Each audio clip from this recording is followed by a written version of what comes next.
ನಮಸ್ಕಾರ ಸ್ನೇಹಿತರೆ, ಪ್ರಮೋದವಾಣಿ YouTube channel ಕಾರ್ಯಕ್ರಮಕ್ಕೆ ಸ್ವಾಗತ ಸುಸ್ವಾಗತ. ನಾನು ಪ್ರಮೋದ ಕರಗೂರು.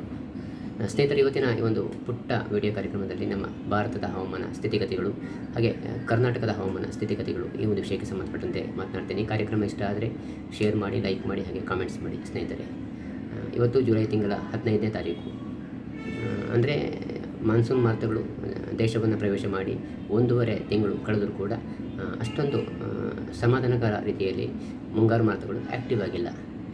ಕಳೆದ 2023-24ನೇ ಸಾಲಿನ ಒಂದು ಮಾನ್ಸೂನ್ ಮಾರುತದ ಒಂದು ಅವಧಿಯಲ್ಲೂ ಕೂಡ ಮುಂಗಾರು ಮಾರುತಗಳು ಶಕ್ತಿಯನ್ನು ಕಳೆದುಕೊಂಡಿದ್ದವು. ಹಾಗೆ 2024-25ನೇ ಸಾಲಿನ ಈ ಒಂದು ಅವಧಿಯಲ್ಲೂ ಕೂಡ, ಅಂದರೆ ಜೂನ್ ಜುಲೈ ಈ ಒಂದು ಅವಧಿಯಲ್ಲೂ ಕೂಡ ಮುಂಗಾರು ಮಾರುತಗಳು ಶಕ್ತಿಯನ್ನು ಕಳೆದುಕೊಂಡಂತೆ ಕಾಣ್ತಾ ಇದೆ. ಇದಕ್ಕೆಲ್ಲ ಮೂಲ ಕಾರಣ ಎಲ್‌ನೈನೋ ಪ್ರಭಾವ, ಜಾಗತಿಕ ತಾಪಮಾನದ ಏರಿಕೆ, ಇದೆಲ್ಲದರ ಪರಿಣಾಮವಾಗಿ ಮುಂಗಾರು ಮಾರುತಗಳು ತಮ್ಮ ಶಕ್ತಿಯನ್ನು ಕಳೆದುಕೊಂಡಿವೆ. ವೀಕ್ಷಕರೇ, ಜುಲೈ ತಿಂಗಳ 2ನೇ ವಾರ ಕಳೆದರೂ ಕೂಡ ಅರಬ್ಬಿ ಸಮುದ್ರ ಹಾಗೂ ಬಂಗಾಳ ಕೊಲ್ಲಿ ಈ ವ್ಯಾಪ್ತಿಯಲ್ಲಿ ಮುಂಗಾರು ಮಾರುತಕ್ಕೆ ಬೇಕಾದಂಥ ಒಂದು ವ್ಯವಸ್ಥೆ, ಒಂದು ಶಕ್ತಿಯಲ್ಲಿ ನಿರ್ಮಾಣ ಆಗ್ತಾಯಿಲ್ಲ. ಹಾಗಾಗಿ ಮುಂಗಾರು ಮಾರುತಗಳು ತಮ್ಮ ಶಕ್ತಿಯನ್ನು ಕಳೆದುಕೊಂಡ ಹಿನ್ನೆಲೆಯಲ್ಲಿ ಜುಲೈ ತಿಂಗಳಲ್ಲೂ ಕೂಡ ಭಾರತದ ಪಶ್ಚಿಮ ಕರಾವಳಿ, ಪಶ್ಚಿಮ ಘಟ್ಟ ಪ್ರದೇಶಕ್ಕೆ ಹೊಂದಿಕೊಂಡಂತೆ, ಹಾಗೆ ಉತ್ತರ ಭಾರತ, ವಾಯುವ್ಯ ಭಾರತಕ್ಕೆ ಹೊಂದಿಕೊಂಡಂತೆ ಕೂಡ ಮುಂಗಾರು ಮಾರುತಗಳು ಈ ಬಾರಿಯೂ ಕೂಡ ದುರ್ಬಲ ಸ್ಥಿತಿಯನ್ನು ಕಂಡುಕೊಂಡಿದೆ.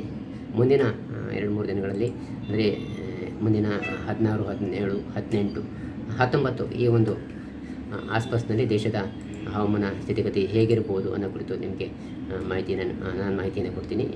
ಕಳೆದ ಅರ್ಧ ಗಂಟೆಗೆ ಮೊದಲು ಭಾರತದ ಒಂದು ಹವಾಮಾನ ಇಲಾಖೆ, ಅಂದರೆ ಇಂಡಿಯನ್ ಮೆಟ್ರಾಲಜಿಕಲ್ ಡಿಪಾರ್ಟ್ಮೆಂಟ್ಗೆ ಸೇರಿದ ಸ್ಯಾಟಲೈಟ್ ಚಿತ್ರ, ಏನು ಉಪಗ್ರಹದ ಚಿತ್ರವನ್ನು ಒಂದು ನಿಮಗೆ ಸ್ಪಷ್ಟ ಒಂದು ಮಾಹಿತಿಯನ್ನು ಕೊಡುತ್ತೆ. ಆ ಒಂದು ಚಿತ್ರಣ, ಆ ಚಿತ್ರವನ್ನು ನೋಡಿಕೊಂಡೇ ನಾನು ಈ ರೀತಿ ಒಂದು ಮಾಹಿತಿಯನ್ನು, ಸ್ಪಷ್ಟ ನಿಖರವಾದಂಥ ಮಾಹಿತಿ ನಿಮಗೆ ನೀಡ್ತಾ ಇರ್ತಕ್ಕಂಥದ್ದು.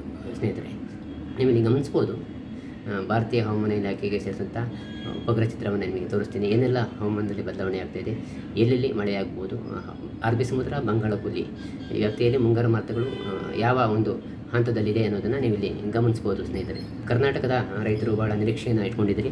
ಅದರಲ್ಲಿ ವಿಶೇಷವಾಗಿ ಉತ್ತರ ಕರ್ನಾಟಕ ಆಗಿರ್ಬೋದು, ದಕ್ಷಿಣ ಕರ್ನಾಟಕಕ್ಕೆ, ಅಂದರೆ ಉತ್ತರ ಒಳನಾಡು ಹಾಗೂ ದಕ್ಷಿಣ ಒಳನಾಡು ಭಾಗದ ರೈತರು ಕೂಡ ಈ ಬಾರಿ ಒಂದು ಬಿತ್ತನೆ ಸಮಯದಲ್ಲಿ ನಿರೀಕ್ಷೆ ಇಟ್ಕೊಂಡಿದ್ದೀರಾ. ನಿಮ್ಮ ನಿರೀಕ್ಷೆಗೆ ತಕ್ಕಂತೆ ಈ ಬಾರಿ ಮುಂಗಾರು ಮಾರುತಗಳು ಆ್ಯಕ್ಟಿವ್ ಆದಂತೆ ಕಾಣ್ತಾ ಇಲ್ಲ. ನಾನು ಹಿಂದೆ ಹೇಳಿದ ಹಾಗೆ ಜಾಗತಿಕ ತಾಪಮಾನದ ಹೆಚ್ಚಳ ಹಿನ್ನೆಲೆಯಲ್ಲಿ ಮುಂಗಾರು ಮಾರುತಗಳು ದುರ್ಬಲ ಆಗಿರ್ತಕ್ಕಂಥದ್ದು.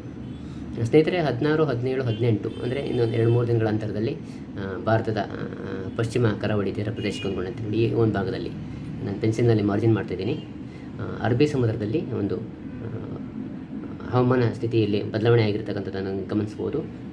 ಇದರ ಹಿನ್ನೆಲೆಯಲ್ಲಿ ಕೇರಳದ ರಾಜಧಾನಿ ತ್ರಿವೇಂದ್ರಂ, ಅಂದರೆ ತಿರುವನಂತಪುರ ಆಗಿರ್ಬೋದು, ಇಡುಕ್ಕಿ, ಎರ್ನಾಕುಲಂ, ಪತನಂತಿಟ್ಟ, ಹಾಗೆ ಕರ್ನಾಟಕ ಹಾಗೂ ಕೇರಳದ ಗಡಿಭಾಗಕ್ಕೆ ಹೊಂದಿಕೊಂಡಿರ್ತಕ್ಕಂಥ ಕಾಸರಗೋಡು, ಹಾಗೆ ಕರ್ನಾಟಕದ ಕೊಡಗು, ದಕ್ಷಿಣ ಕನ್ನಡ, ಶಿವಮೊಗ್ಗ, ಚಿಕ್ಕಮಗಳೂರು, ಹಾಸನ ಜಿಲ್ಲೆಯ ಪಶ್ಚಿಮ ಭಾಗಕ್ಕೆ ಹೊಂದಿಕೊಂಡಂತೆ ಅಂದರೆ ಸಕಲೇಶಪುರ, ಹಾಗೆ ಉತ್ತರ ಕನ್ನಡ ಜಿಲ್ಲೆ ಬೆಳಗಾವಿಗೆ ಹೊಂದಿಕೊಂಡಂತೆ ಕೂಡ ಮುಂದಿನ 2-3 ದಿನಗಳಲ್ಲಿ 10-12 ಸೆಂಟಿಮೀಟರ್ ಆಸ್ಪಾಸ್ನಲ್ಲಿ ಮಳೆಯಾಗ್ತಕ್ಕಂಥ ಸಾಧ್ಯತೆಗಳು ಕಂಡುಬರ್ತವೆ. ಹಾಗೆ ಲಕ್ಷದ್ವೀಪದಲ್ಲೂ ಕೂಡ ಮಳೆಯಾಗ್ತಕ್ಕಂಥ ಸಾಧ್ಯತೆಗಳು ಕಂಡುಬರ್ತವೆ. ವೀಕ್ಷಕರೇ, ಮಹಾರಾಷ್ಟ್ರದ, ಅಂದರೆ ಗೋವಾದ ಕೊಂಕಣ ತೀರ ಪ್ರದೇಶ ಹಾಗೂ ಮಹಾರಾಷ್ಟ್ರದ ಒಂದು ಕರಾವಳಿ ತೀರ ಪ್ರದೇಶದಲ್ಲೂ ಕೂಡ ಮುಂಗಾರು ಮಾರುತಗಳು ಹೆಚ್ಚು ಆ್ಯಕ್ಟಿವ್ ಆದ ಹಿನ್ನೆಲೆಯಲ್ಲಿ ಈ ಭಾಗದಲ್ಲೂ ಕೂಡ 10-12 ಸೆಂಟಿಮೀಟರ್ ವ್ಯಾಪ್ತಿಯಲ್ಲಿ ಮಳೆಯಾಗ್ತಕ್ಕಂಥ ಸಾಧ್ಯತೆಗಳು ಕಂಡುಬರ್ತವೆ.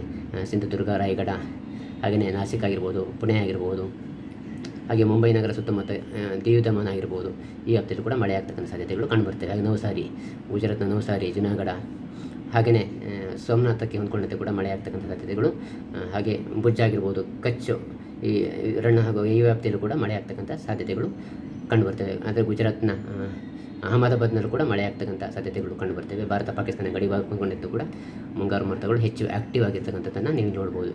ಸ್ನೇಹಿತರೆ, ಈ ಒಂದು ಭಾಗದಲ್ಲಿ, ಅಂದರೆ ಬಂಗಾಳ ಕೊಲ್ಲಿಯಲ್ಲಿ ಉಂಟಾಗಿರ್ತಕ್ಕಂಥ ಒಂದು ಸಣ್ಣ ಒಂದು ವಾಯುಭಾರ ಕುಸಿತದ ಪರಿಣಾಮವಾಗಿ ಮುಂಗಾರು ಮಾರುತಗಳು ಅರಬ್ಬಿ ಸಮುದ್ರದಲ್ಲಿ, ಅಂದರೆ ಈ ರೀತಿ, ಅಂದರೆ ಈ ಒಂದು ಭಾಗದಲ್ಲಿ ಮಾನ್ಸೂನ್ ಮಾರುತಗಳು ಈ ಭಾಗಕ್ಕೆ ಹೇಗೆ ಚಲಿಸ್ತಾ ಇರೋ ಹಿನ್ನೆಲೆಯಲ್ಲಿ, ಅಂದರೆ ಈ ರೀತಿ ತಮ್ಮ ಒಂದು ಮಾರ್ಗವನ್ನು ಮಾನ್ಸೂನ್ ಮಾರುತಗಳು ಈ ಒಂದು ವ್ಯಾಪ್ತಿಗೆ ಚಲಿಸುತ್ತಿರುವ ಹಿನ್ನೆಲೆಯಲ್ಲಿ ಮುಂದಿನ 2-3 ದಿನಗಳಲ್ಲಿ ಈ ಒಂದು ಭಾಗದಲ್ಲಿ, ಅಂದರೆ ಪಶ್ಚಿಮ ಕರಾವಳಿ ತೀರ ಪ್ರದೇಶದಲ್ಲಿ ಹೆಚ್ಚು ಮಳೆಯಾಗ್ತಕ್ಕಂಥ ಸಾಧ್ಯತೆಗಳು ಕಂಡುಬರ್ತಾಯಿದೆ. ಆದರೆ ಈ ಒಂದು ವ್ಯಾಪ್ತಿಯಲ್ಲಿ, ಅಂದರೆ ದಕ್ಷಿಣ ಭಾರತದ ತಮಿಳುನಾಡು, ಹಾಗೆ ತಮಿಳುನಾಡು ಆಗಿರ್ಬೋದು, ಆಂಧ್ರ ಪ್ರದೇಶ, ತೆಲಂಗಾಣ ಈ ಒಂದು ಭಾಗದಲ್ಲಿ ಹೆಚ್ಚು ಮಳೆಯಾಗ್ತಕ್ಕಂಥ ಲಕ್ಷಣಗಳು ಕಂಡುಬರ್ತಾ ಇಲ್ಲ. ಆದರೆ ಛತ್ತೀಸ್ಗಢದ ರಾಯ್ಪುರ ಆಗಿರ್ಬೋದು, ಹಾಗೆ ನಾಗ್ಪುರ ಅಂದರೆ ಮಹಾರಾಷ್ಟ್ರದ ನಾಗ್ಪುರಕ್ಕೆ ಸಂಬಂಧಪಟ್ಟಂತೆ ಈ ವ್ಯಾಪ್ತಿಗೂ ಕೂಡ ಈ ಒಂದು ವ್ಯಾಪ್ತಿಯಲ್ಲೂ ಕೂಡ ಹೆಚ್ಚು ಮಳೆಯಾಗ್ತಕ್ಕಂಥ ಲಕ್ಷಣಗಳು ಗೋಚರ ಆಗ್ತಾಯಿದೆ. ಹಾಗೆಯೇ ಪ್ರದೇಶದ ರಾಜಧಾನಿ ಭೋಪಾಲ್ ಹಾಗೂ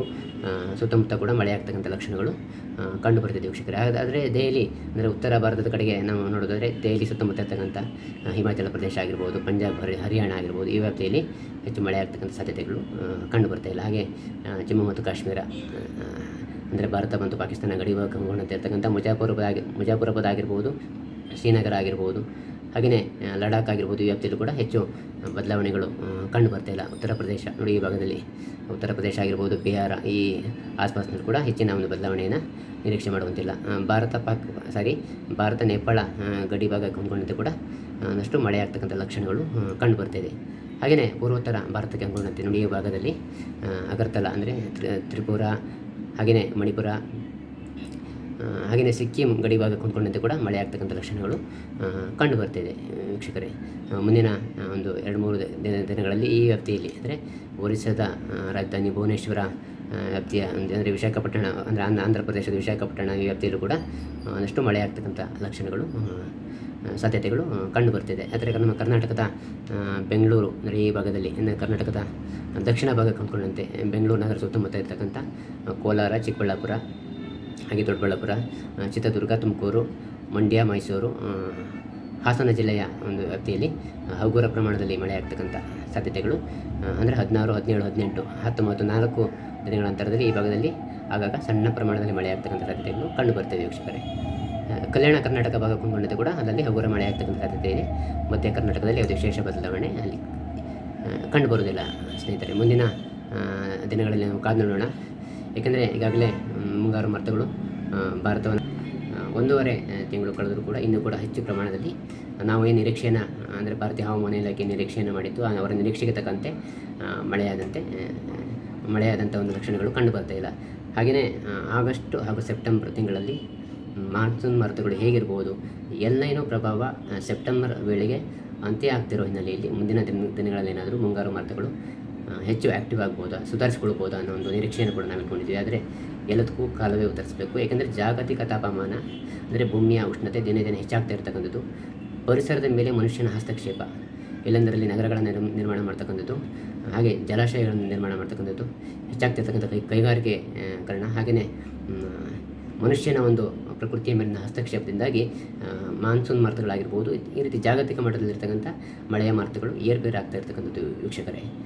ಮುಂದಿನ ದಿನಗಳಲ್ಲಿ ನಾವು ಹೆಚ್ಚು ಒಂದು ಸಂಕಷ್ಟದ ದಿನಗಳನ್ನು ಎದುರಿಸಬೇಕಾಗುತ್ತೆ. ಏಕೆಂದರೆ ಪರಿಸರದ ಮೇಲಿನ ನಾವೊಂದು ಹಸ್ತಕ್ಷೇಪವನ್ನು ನಿಲ್ಲಿಸದೆ ಹೋದರೆ ಭಾರತದ ಕಡೆಗೆ ಬರ್ತಾ ಇರ್ತಕ್ಕಂಥ 60 ಮಿಲಿಯನ್ ವರ್ಷಗಳಿಂದ ಭಾರತದ ಮೇಲೆ ಅಂದರೆ ಭಾರತದ ಪಶ್ಚಿಮ ಘಟ್ಟ ಪ್ರದೇಶ ಆಗಿರ್ಬೋದು, ಪಶ್ಚಿಮ ಕರಾವಳಿ ತೀರ ಪ್ರದೇಶಕ್ಕೆ ಹೊಂದ್ಕೊಂಡಂತೆ ಆಗಿರ್ಬೋದು, ಪೂರ್ವೋತ್ತರ ಭಾರತಕ್ಕೆ ಹೊಂದ್ಕೊಂಡಂತೆ ಆಗಿರ್ಬೋದು, ಈ ವ್ಯಾಪ್ತಿಯಲ್ಲಿ ಬರ್ತಾ ಇರ್ತಕ್ಕಂಥ ಮುಂಗಾರು ಮಾರುತಗಳು ಮುಂದಿನ ದಿನಗಳಲ್ಲಿ ಮತ್ತಷ್ಟು ಶಕ್ತಿಯನ್ನು ಕಳೆದುಕೊಳ್ತಕ್ಕಂಥ ಸಾಧ್ಯತೆಗಳು ಕಂಡು ಬರ್ತಾಯಿದೆ.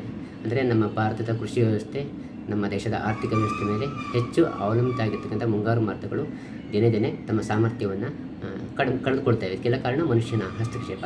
ಅಂದರೆ ನೀವು 1960 ಆಗಿರ್ಬೋದು, 1970ನೇ ಇಸ್ವಿಯಲ್ಲಿ ಆಗಿರ್ಬೋದು, 80, 90 ಈ ಒಂದು ದಶಕದಲ್ಲಿದ್ದಂಥ ಮಾನ್ಸೂನ್ ಮಾರುತಗಳ ಒಂದು ಶಕ್ತಿ ಇತ್ತೀಚಿನ ದಿನಗಳಲ್ಲಿ ದಿನೇ ದಿನೇ ಕ್ಷೀಣಿಸ್ತಾ ಇದೆ.